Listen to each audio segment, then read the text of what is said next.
सढ़िया टिकुलिया महावर लगनी हो लाल लाल। आवा हो चला माई बोलले बारी हंसला डोले बारी चला कर दर्शन कीजिया हर साय राते मयरिया सपना देखौली चलो चुनरी चढ़ावे चलो चुनरी चढ़ावे चलो चुनरी चढ़ावे।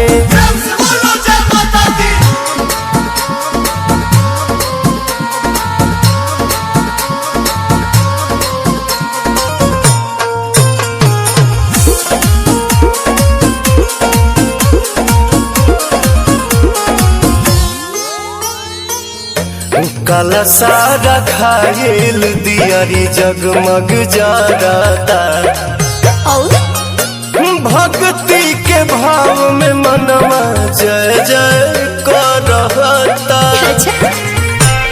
झुमुका हलावा सुनो रे गधरा गधरावा सुनो रे श्रद्धा जगले बारी अपन बनोले बारी मंदिर के घंटी जिया भीतरी सुना जियारा में जोगन के जोगवा जगौली चलो चुनरी चढ़ावे चलो चुनरी चढ़ावे चलो चुनरी चढ़ावे।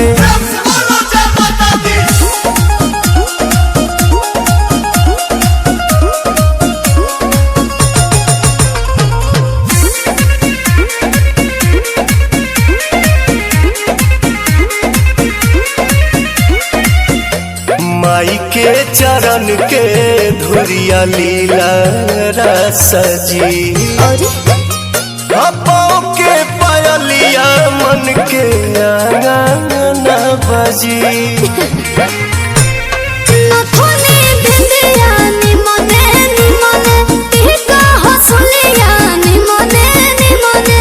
बिना बिहारी पावन भइले भक्ति में मगन गइले गीत दिलावा में सरधा सजाए माई मोरी दुलारी के संदेश बाटे चलो चुनरी चढ़ावे चलो चुनरी चढ़ावे चलो चुनरी चढ़ावे।